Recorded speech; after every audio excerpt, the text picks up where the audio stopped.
Assalamualaikum warahmatullahi wabarakatuh. Pada kesempatan kali ini saya akan membahas tentang makalah studi fikih, yaitu tentang pengaruh fikih dalam legalasi Islam. Qanun al-Ahkam pada dasarnya adalah sebuah upaya untuk memilih pendapat yang lebih maslahat tentang suatu hukum pada suatu negara dan waktu tertentu dianggap memiliki daya maslahat yang lebih besar demi kepentingan masyarakat secara luas. Untuk itu peran penguasa dalam hal ini adalah para pembuat konstitusi negara yang mempunyai wewenang untuk membuat qanun tersebut.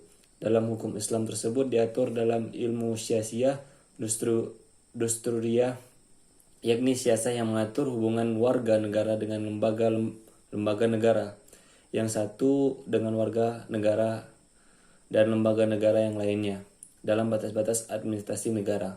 Qanun al-Ahkam merupakan wilayah dalam permasalahan tentang pengaturan dan perundang-undangan yang dituntut oleh ikhwal kenegaraan dari segi penyesuaian dan dengan prinsip agama-agama dan merupakan realisasi kemaslahatan manusia serta memenuhi kebutuhannya.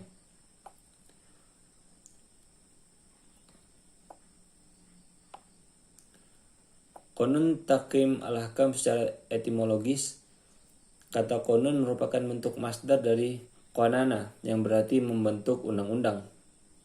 Ada yang lain berpendapat kata ini merupakan serapan dari bahasa Romawi, kanon.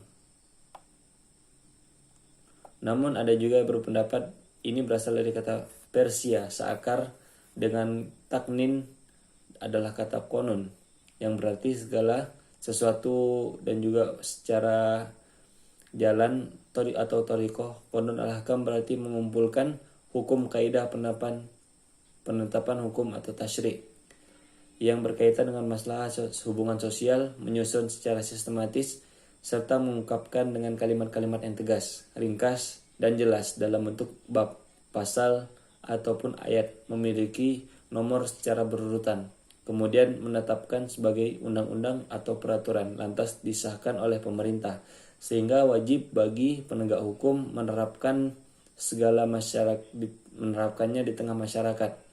3. Menurut Subhi Mahsani, kata qanun berasal dari kata Yunani, masuk menjadi bahasa Arab melalui bahasa Suryani, adalah berarti alat pengukur atau kaidah.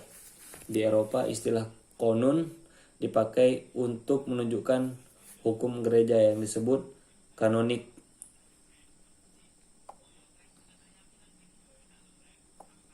Dalam konteks sekarang, menurut Masmani, istilah qanun memiliki 3 arti. Yang pertama, pengertian yang sifatnya umum, yaitu kumpulan hukum atau kodeks, seperti qanun pidana Utsmani. Yang kedua, seperti syariat atau hukum. Yang ketiga, dipakai secara khusus dalam kaidah-kaidah atau aturan tergolong dalam hukum muamalat umum yang mempunyai kekuatan hukum.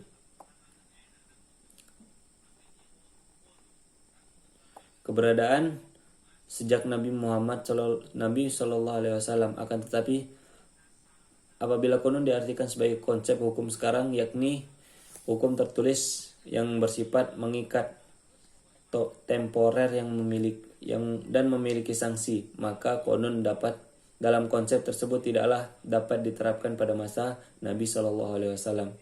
Memang benar bahwasanya di masa Nabi SAW pernah ada piagam Madinah atau Shahifah Madinah yang berisi tentang hak dan kewajiban warga Madinah, baik muslim maupun non-muslim, untuk menjaga kedaulatan Madinah. Oleh ahli hukum dikatakan bahwa piagam Madinah merupakan konstitusi negara yang tertulis.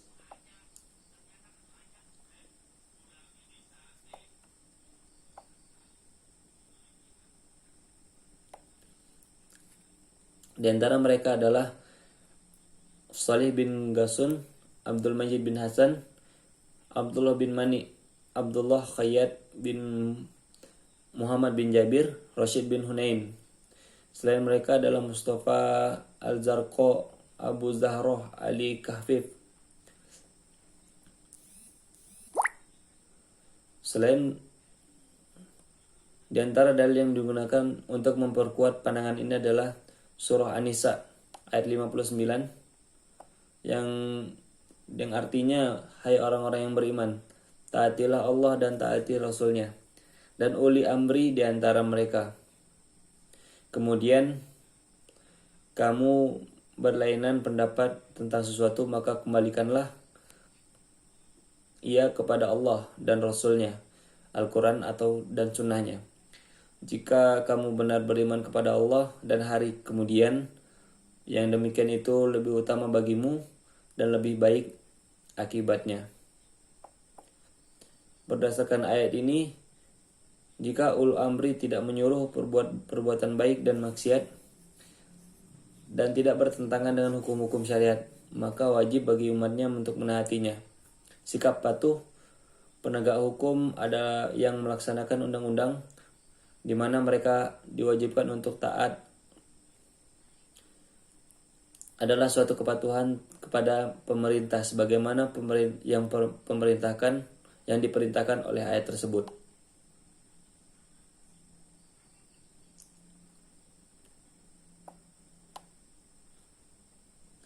Jadi kesimpulannya, perbedaan pendapat ulama tentang Qanun al-Ahkam disebabkan oleh Qanun al-Ahkam adalah suatu hal yang baru yang tidak dikenal istilahnya pada masa Rasulullah SAW, sahabat dan ulama salaf.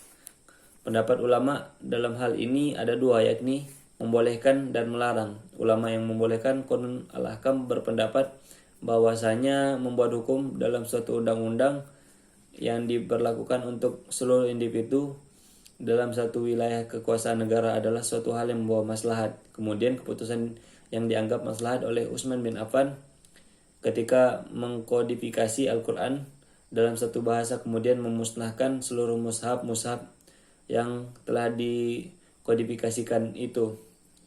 Qanun al-Ahkam membawa kepastian hukum, meski dalam prakteknya tidak menutup suatu usaha ijtihad para hakim dan memutuskan perkara. Sementara ulama yang membenarkan Qanun al-Ahkam menganggap bahwasanya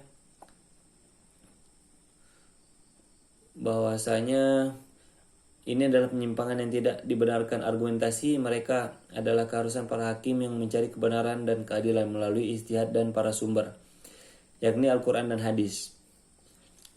Suatu kebenaran dan keadilan tidak bisa merujuk pada suatu undang-undang dan yang notabene-nya merupakan hasil ijtihad dan membuka peluang perbedaan ukuran kebenaran untuk dalam perspektif dan ijtihad ulama serta hakim.